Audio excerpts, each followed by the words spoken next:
This segment is about very important Lada predictions. I'm going to begin with this. How and why, despite all predictions, does the USA and petrodollar, does it still go strong? Why the US is so successful in kicking the can down the road? Why, despite all predictions to the contrary, the dollar is still doing very well and actually is pretty high compared to other currencies, including even other Western currencies, not to mention other currencies of the world. Why the US has not suffered more strife, perhaps, why there are no more protests in the West, why everything seems to be under control. Why is that happening? The thing is that there's timing. There is a big factor here.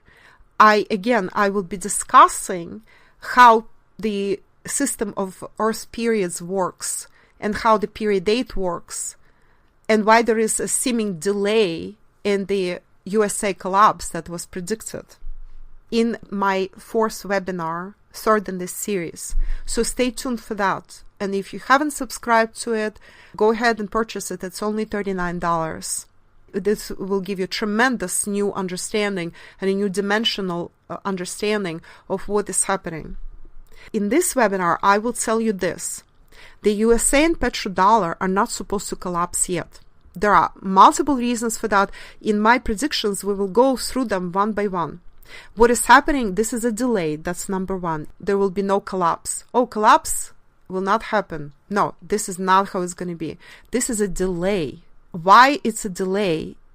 First of all, because they are very successful and they're staving off and like delaying the collapse, kicking the can down the road. This is actually one of the amazing traits of Western civilization, of the Yang cultures. They hang on to life for dear life. They hang on to what they own with their teeth and nails, and they won't let it go. Not like the Soviet Union. When the Soviet Union was disintegrating, they just shook hands and said, thanks, it was nice knowing you, goodbye, and peacefully fell apart. These will be fighting with everything they've got. If they can't take anybody into abyss, they will. Well, this is the nature of the dark state, as I term it, and also this is the nature of lowly calibrated humans who are on the level of greed, fear, anger, and everywhere below that as well. These are low calibrations talking. Because better calibrations, they're more magnanimous, they're also more accepting of what might happen to them. These will be fighting and fighting and fighting. And so they will continue fighting and trying to stave off the collapse. They also are very good learners. Their minds are so devious that they're extremely good learners. So the more we talk, this is probably one of the reasons I'm doing my webinars as paid webinars. I don't want it floating around. So those who shouldn't know this, so they wouldn't learn it. They wouldn't learn this information and then use it to again delay the collapse. But I can tell you that there is a timing for the collapse. And the big reason that collapse did not happen yet, number one, we are in period 8, and period 8 is early for the collapse. And you again will hear in ESW 4 how it will happen according to the period 8 theory. Additional reason for that is, of course, that other countries are just not ready to pull the plug. Do you remember how many predictions there were that Russia and China will pull the plug on the US, that China will dump all the US dollars at once, that Russia and China are collecting gold, and therefore, once they install currencies that are gold-backed, that US immediately falls apart? Do you remember how many predictions we heard about that? Where is all that? Nowhere, right? And I will tell you why. Incidentally, in our second webinar of this series, ESW3, The Future of Money, I will be talking at length about why Russia and China buy gold, why this is not happening and the dollar is not collapsing, and why China won't dump the dollars, etc., etc. We'll discuss all that in the third webinar. So Russia and China, on a multidimensional level, are simply not ready. Here's why. Russia and China both went through huge destabilized and very tumultuous periods in their history. The whole of 20th century and before that were very tumultuous. And both Russia and China value their present stability even though it's hard to keep it, but stability like never before. And their present relative prosperity as much as anyone, like more than anyone, because these are some of the countries that suffered most in the 20th century. So Russia and China will do everything to preserve that stability. They know if they start shaking up too much the Western system and the dollar, then they will suffer too. Look what happened with Ukraine. It was demonstrated very well in the situation with Ukraine. The West on purpose destabilized Ukraine to create anti-Russia and Russian borders. They partially succeeded, although not as well as they could have. And it's also a very temporary success. Meanwhile, they're losing other countries, such as Moldova, they're losing while they gained Ukraine. And of course, Ukraine also will revert back to its roots, to Russia. Meanwhile, sanctions were started against Russia, and the West wanted to punish Russia and try to destabilize Russia further through sanctions. Instead, Russia got stronger, and its economy began growing in the ways that I predicted in 2014 it would, because of sanctions, but that were completely unanticipated by the West. Russia is becoming gradually more self-sufficient and more standing strongly on her own feet as a result of the sanctions and all the effort that is being put into Russian economy internally, internal investments that were not done previously, and now they are done, and many infrastructure projects and many other things. It will continue bearing fruit, and it's going to be very good, in fact, as a result. The prognosis is very good for Russia. Excellent, especially compared to the West. The prognosis is also very good for China. But what the sanctions against Russia also demonstrated is that Russia has still plenty of weaknesses, especially because the Russian central bank is basically owned by the same Fed, by the same international bankers as other central banks of the world, except maybe China and a couple of others.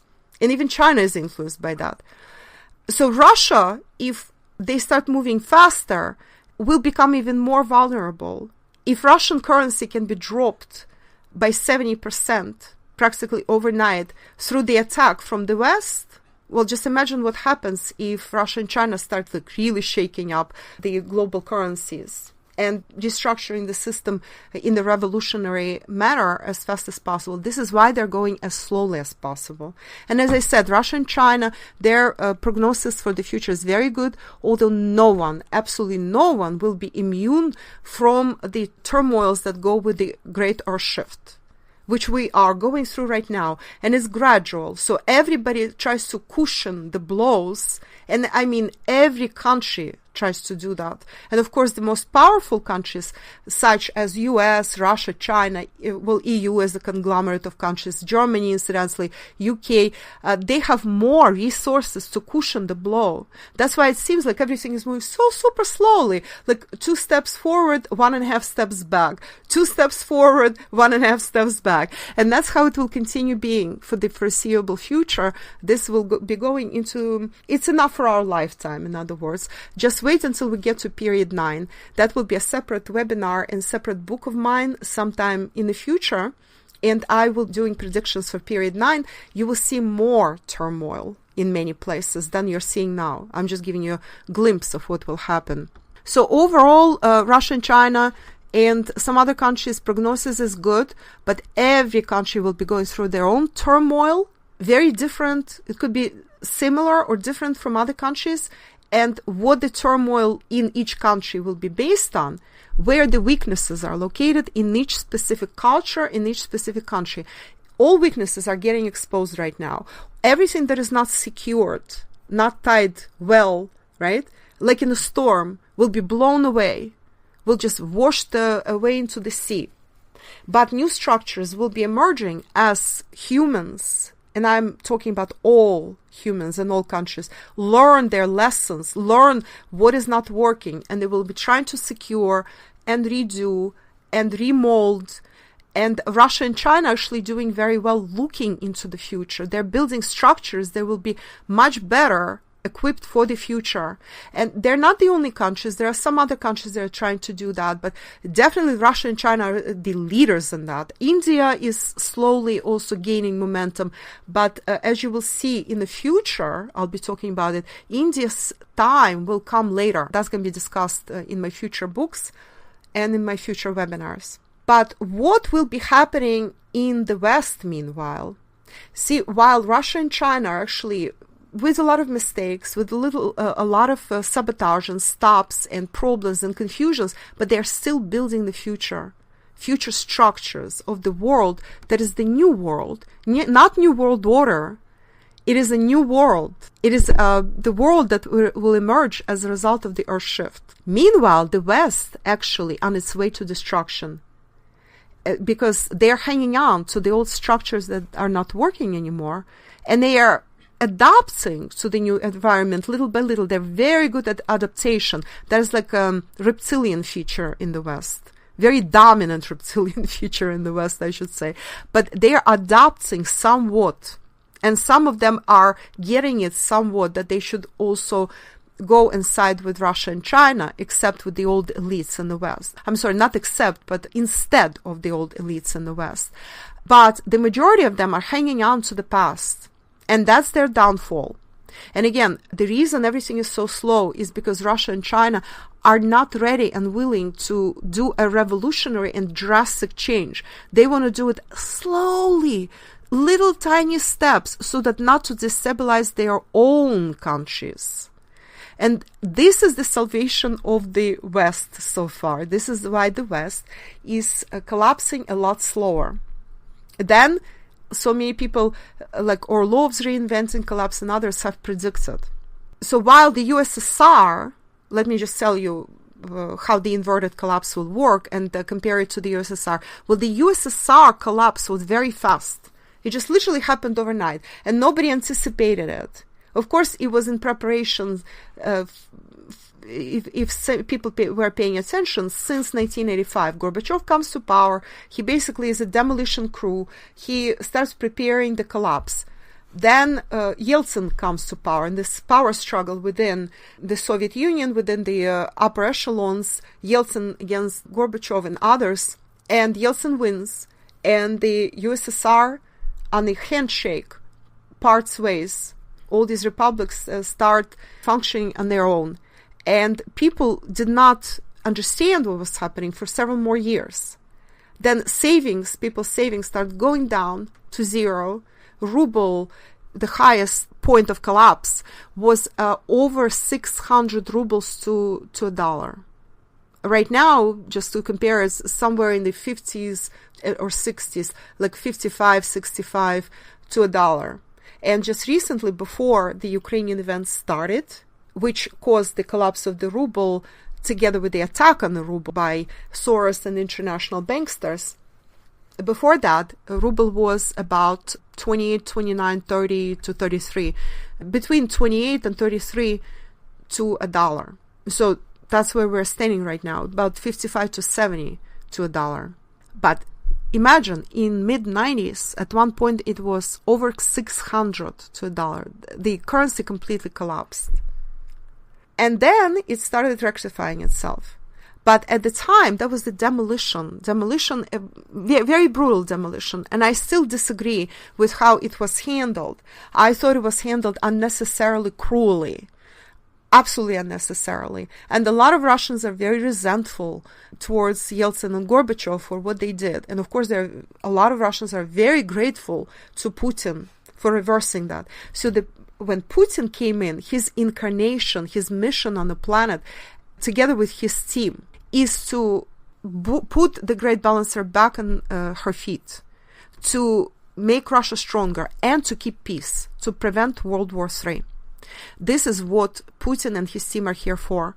And that includes, incidentally, those amongst his team who are bashed both in Russia and by progressive people abroad, such as my readers and followers, who understand things. But a lot of people are resentful towards Medvedev and the so-called economic bloc of the Russian government, saying that why are they not creating a new reality faster? Why are they not decoupling from the dollar faster? Why are they not investing more in the Russian economy? Why are they privatizing still too many properties that are prized enterprises in Russia? And the reason for that is that Russia actually needs to, again, balance between East and West, between yin and yang, and do it very, very slowly this time. Okay, so people who some consider almost like traitors and demand their resignation from the government, they in fact are necessary. They are still, they're like a phone line to the Western elites. Phone line to the NWO.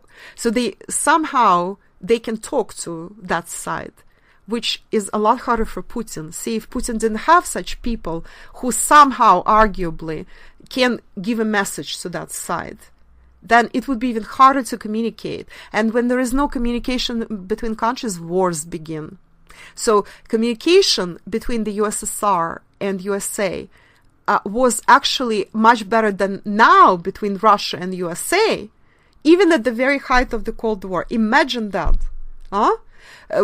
There was never a time when the USA attacked Russia and Europe, UK attacked Russia as much as it does now and refused to communicate, even on levels which always existed, even at the very height of Cold War, even during World War II. In the very beginning, that is, not when World War II was already in full swing. There was a certain communication between Germany and the Soviet Union, believe it or not. And now we have this going on. And the reason for this extreme bout of Russophobia right now is very simple. They are scared out of their minds that they're losing this. They know that their time is coming to an end. Not yet, but it will come to an end. And within foreseeable future. Okay, so this is just a delay. And now, very briefly, I will also tell you a very important thing. It's going to be a comparison, which will, again, give you another dimension in understanding of how this inverted collapse will occur. And I will also explain to you why I call it the inverted collapse. So I'm comparing, very briefly, so that not to take up too much time, USA today and its situation versus the USSR circa 1980s, and the EU today versus Warsaw Pact, in other words, Eastern European countries. They are also members of the EU today, circa 1980s. Okay, so today versus 1980s, and how the USSR and the Warsaw Pact was collapsing versus USA and EU today. So as far as USA and USSR, circa 1980s, USA today is a sole superpower. USSR was only one of the two superpowers, slightly weaker than USA in 1980s, due to a variety of factors. I will not go into them today. USA also basically owns the global currency. USSR did not. USSR was losing the monetary financial competition to the USA. Again, I'm not going to go into that in a second webinar, The Future of Money. We will go into what happened there. USSR also was more on the level of acceptance in so many ways, and so they accepted the demise. USA is on like an Aries that will fight tooth and nail and hang on to the past with all its might. That's the difference. Another difference is that we have perhaps a lot more money in the USA today, a lot more wealth accumulated. USSR and especially Russia shed wealth to give to others. So it was that wounded warrior that I was telling you about previously, fighting against a very strong, well-fed warrior, hungry and wounded warrior against very well-fed, strong, rested warrior. Not a very fair competition. So USA today is still in a much stronger position than USSR was before the collapse. And this does not mean that a collapse cannot happen just like that. And also remember what I said, the USSR collapse happened. People did not anticipate it. People were caught completely with their, pants down. And USA today knows, the elites here have been forewarned. So many books were written, so many predictions made, that they're forewarned. And, it's like watched pot never boils. That's basically the situation. Only when it stops being watched, then it will boil. When everybody gives up on the collapse, Then it will boil. Then it will happen. The similarities between USA and USSR, this is very striking. EU is the same way, incidentally. The similarities between USA today and USSR circa 1980s is that USA had a lot of censorship. USSR had a lot of censorship up until Gorbachev came to power. When Gorbachev came to power, he actually started loosening up too much. And too many freedoms were immediately injected into society. Again, it was done too fast. Again, I said it would be a similarity, but in fact, it's a difference. Look, it's again juxtaposed. USA had a lot more freedom of the press previously, and now it's getting stifled more and more. Censorship is introduced everywhere, in the media, in the White House. So what USA is resembling is the USSR circa 1970s or 60s. More and more so. It's more becoming on the dictatorial side, on the side where censorship exists and freedom of the word and freedom of expression is actually stifled. That's the 70s in the USSR. See how it balances itself? It's the opposite, okay? It's the opposite of what the USSR was becoming in mid to late 1980s. And then now look at the EU today versus Warsaw Pact, or Eastern European countries such as Poland, Romania, Slovakia, Czechia, Hungary, Bulgaria. Well, maybe the Baltics to a degree. But look at the difference here. During Warsaw Pact, they, in fact, were also secluded countries. They were kind of like under the Russian umbrella, under the Soviet umbrella. And so immigration into the countries was non-existent. It was very, very quiet. Look at the EU today, this humongous belt, millions immigrating from poor countries, from the Middle East, from Africa, all these like huge transitions of like whole peoples, whole tribes relocate to Europe. It becomes this crazy Tower of Babel there. In fact, Warsaw Pact was very, very quiet until it wasn't anymore. And when protests began in the 1980s, first they began in Poland with Solidarity. And then, of course, there's Romania and the execution of Ceausescu and many other things. So they were kind of rebelling. The Berlin Wall in 1989, of course, and the reunification of Germany. All this rebellion was happening from the inside, from within. Today in the EU, rebellion is happening more, not in a physical way. Nobody is getting executed. Nobody is fighting. Nobody is like trying to take over the Berlin Wall and yell and scream and burn the offices of KGB in Germany as they were doing. It's more like alternative parties, alternative worldviews are trying to win parliaments in Europe.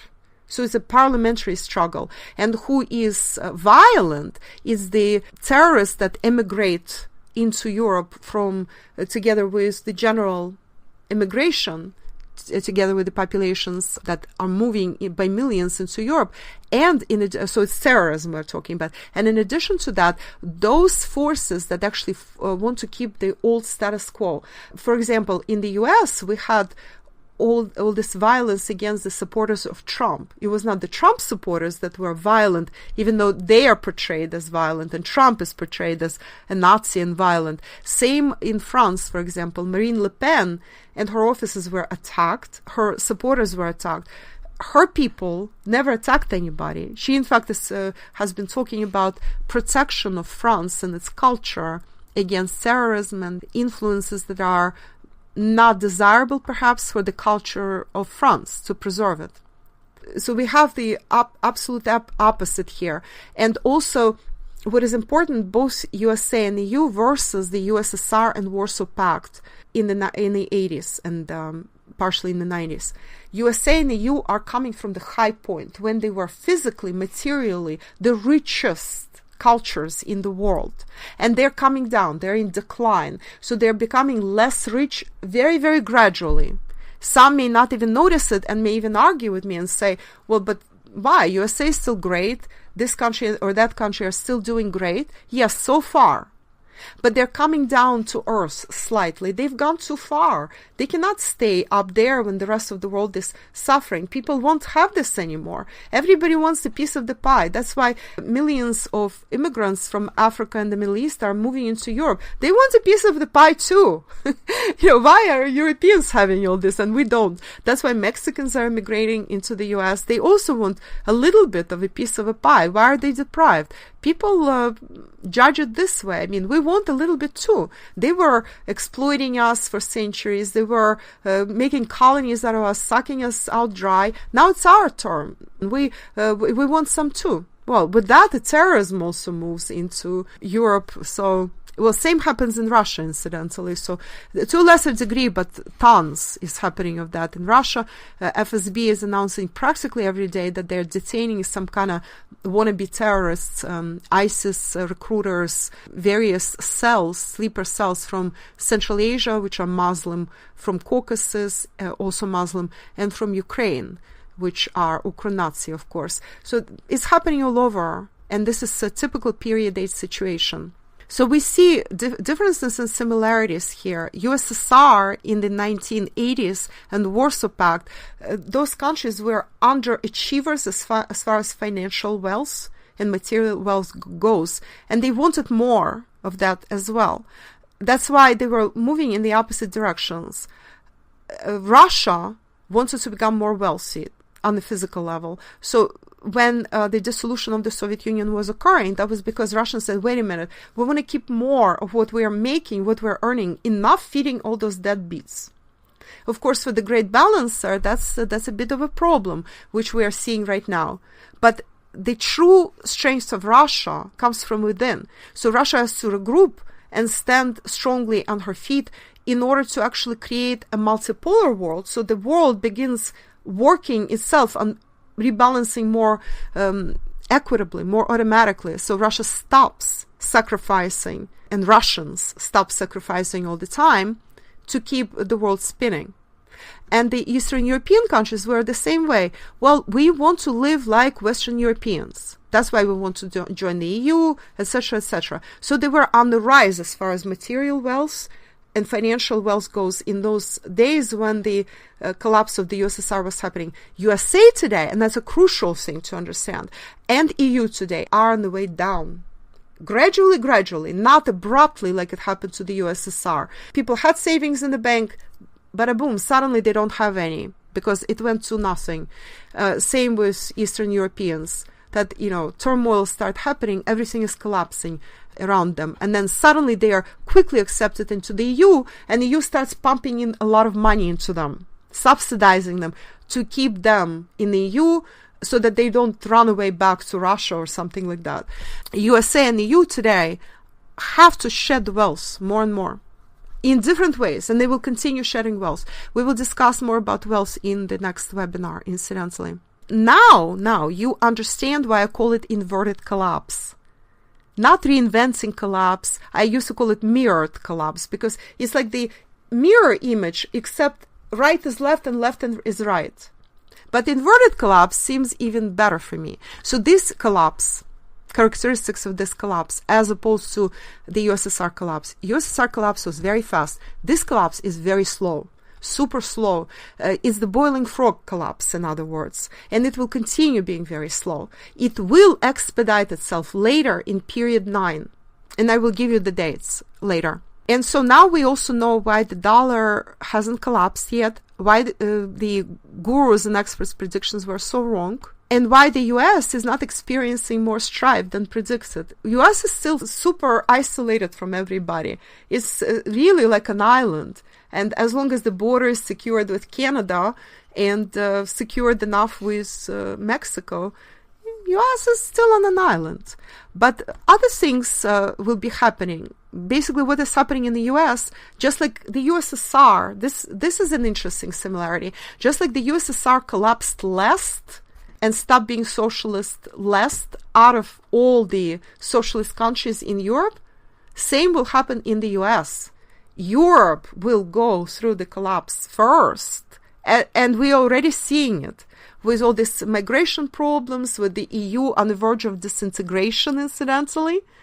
And this process of possibly this country or that country trying to remove itself or distance itself or renegotiate the membership in the EU and Euro, suffering a little bit here, a little bit there, all this will continue for the foreseeable future.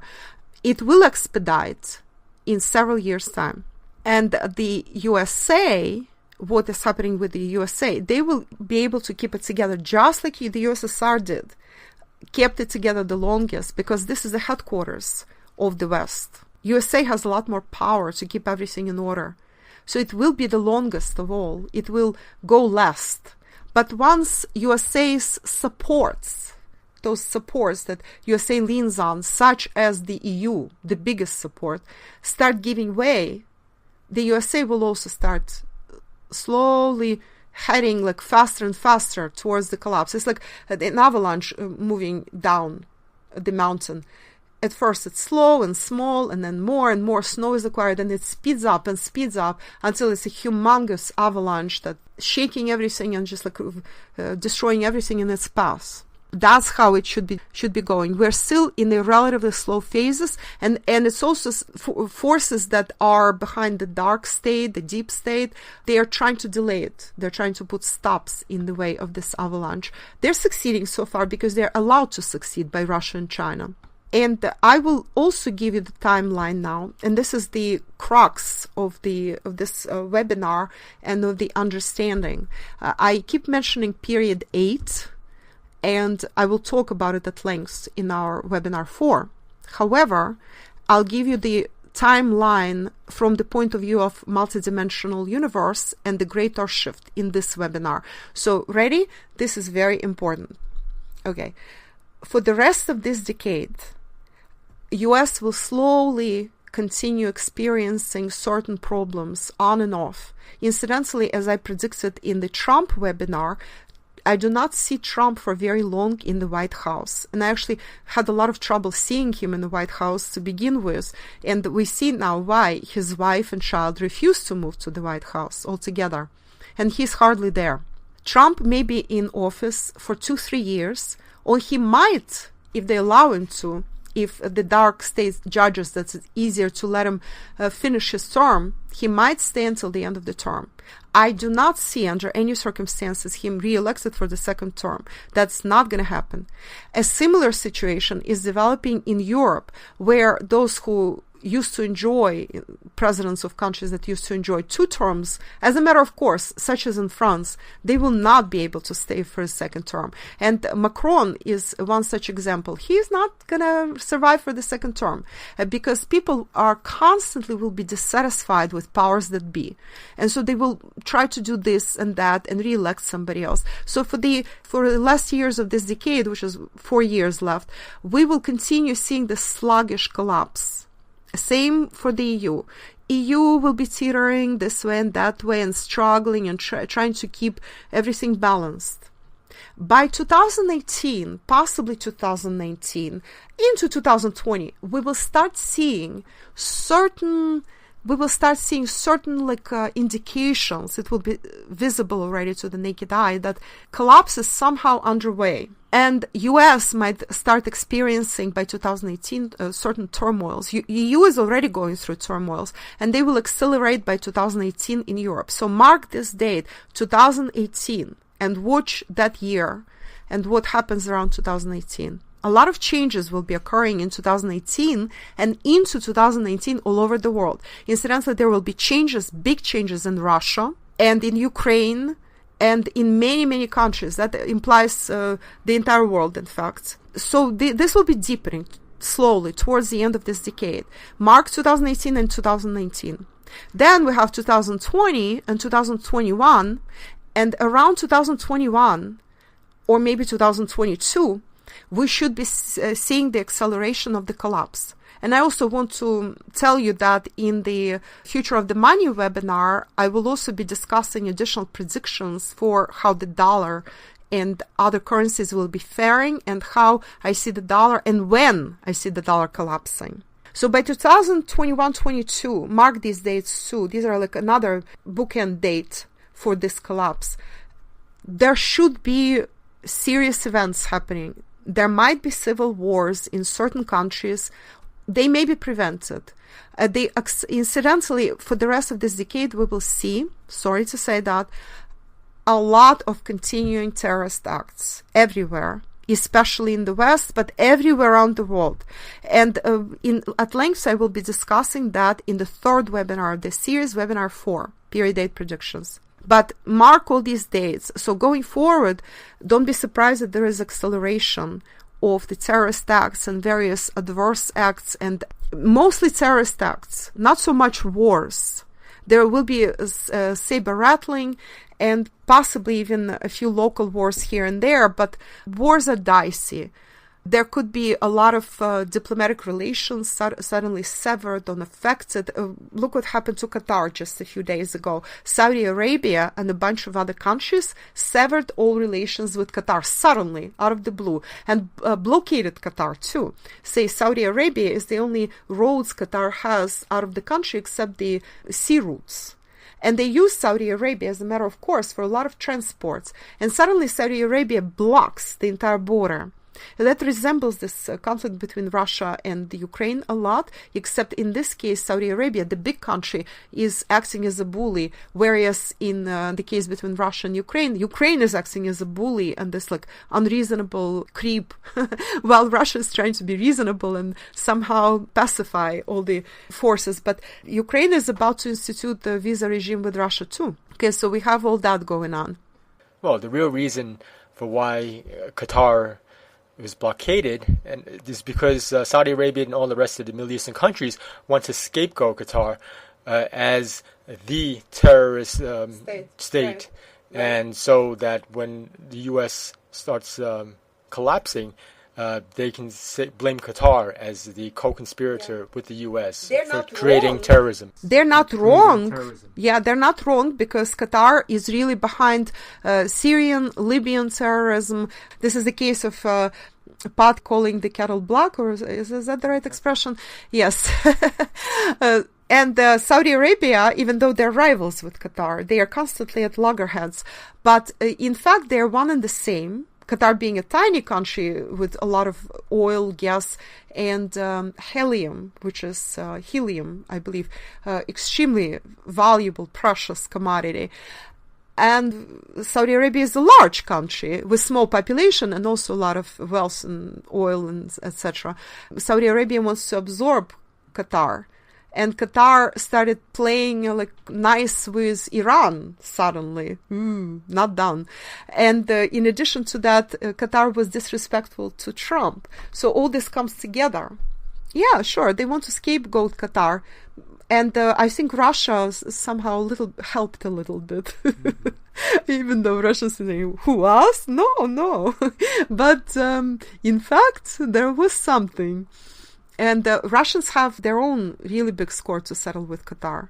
They talk diplomatically to Qatar because Qatarians came to Russia to apologize in a very convoluted form, obviously not directly, because if they started apologizing directly, what would happen would be that there would be a revolution there. They would not consider their king anymore because, their outdated notions about what makes somebody strong. Like, you never apologize. That's just not Middle Eastern. In the Middle East, you don't apologize, you know what I mean? Because that is perceived as a weakness. And what they were apologizing for, do you want to know what they were apologizing for? They were apologizing for downing the Russian plane coming from Egypt that killed 2012 people, because that was their doing. That is known to Russians. They came to Russia trying to offer some olive branches, and also for their role in Syria. So they probably were feeling, that was last year. They actually came twice or 3 times even, big delegations. That was definitely to try to establish alternative context, because even back then they were already feeling that Saudi Arabia would attack them. That's why they started seeking alternative allies. That's why they came to Russia to try to appease Russians. And that's why they're talking to Iran. Too late. Well, they might survive. Because they're so valuable to so many countries that they probably won't be touched for a while, but Saudi Arabia wants to absorb them. That is the real reason. Not that they're being scapegoated. That's like cherry on a cake. But in reality, Saudi Arabia can't wait to absorb them, because it's like what is that tiny, good-for-nothing little country doing there? And of course, half of the country in Qatar, half of the country is occupied by American bases. And up until now, that was their ultimate protection. Except now, Trump hates them. They kind of made an enemy out of Trump, or Trump is acting as if he hates Qatar because they were not respectful enough for him. Maybe that's just a front, and that's very possible. Do you know why? Because he and the Saudis made deals for possibly $110 billion for arms sales. And that is what will prop up the U.S. economy and again extend the period of non-collapse. So he's trying to create this deal that will actually prop up the U.S. economy like nothing else would right now, because everything is like seeping away from them, like slipping through their hands. But this deal, in fact, what is confirmed is only 12 billion of that in arms sales. The rest is like really up in the air. It may never happen. And in exchange, Saudis wanted all kinds of perks, and one of them was to let go of Qatar so they could eat it up. And see, Trump cannot just simply remove the bases from there, but he can turn a blind eye to certain things. So this whole operation blaming Qatar for being the terrorist state and severing relations and blockading it to suffocate them, this is just the first step, while Trump agreed to look the other way. And so what might happen with Qatar, if Saudis get their way, is that eventually Saudis somehow absorb them little by little, like they're trying to absorb Yemen, by the way, but it's not working very well. Well, we'll see how it goes, but they're trying to get Yemen and like suck it into their sphere of influence. They're succeeding partially so far. I think they fancy themselves as the new superpower of the Middle East that will own the entire Middle East. Very dangerous, in fact. And the reason Trump, which to many people should be very disappointing, I'm not seeing any contradiction here. He is looking for wins wherever he can. I told you all in Trump webinar and ESR 16 that Trump will be in a survival mode because he's going to be packed and attacked from all directions. He will look for any sort of wins and allies wherever he can find them. And also he needs to appease the military industrial complex, as a matter of fact, by giving them these fat contracts. How else is he going to do it? By promising wars? That's hard to do in this world. He keeps promising wars, but look, he tried to start the war with North Korea, and what happened? Nothing, right? Because the neighboring countries said, excuse us, but... And neighboring countries have the power to say that. It's not just Russia and China. Like, however big of a superpower US is, Russia and China together are stronger than US. And of course, with war against North Korea, even the West will not support Trump. Japan is right there, said, excuse us, what are you doing? You start the war, we might boot out your bases out of Okinawa. And South Korea said that even stronger. And they're trying to boot out the American bases now because they actually want to reunite with North Korea. And the new president is actually, that's why he was elected, the new president that replaced the old one, who was the US puppet. This new president is for making good relations with North Korea and for removing US bases from South Korea. So all he achieved was actually stir up this whole pot. And now the situation is a little bit more dire than it was because suddenly South Korea wants to remove US bases. They were quiet before. See, that's what the Yang West doesn't understand. And the US and the UK never understood it. You stir up trouble somewhere else, it comes back to you. One way or the other, it will come back to you. Yes, US is sitting on this super island of North America so far, but it's only for now. And eventually, this island security will stop working one way or the other. How? That's a different story. And we'll keep talking about it. For now, I'm giving you the timeline. And so the timeline is this. Again, 2018.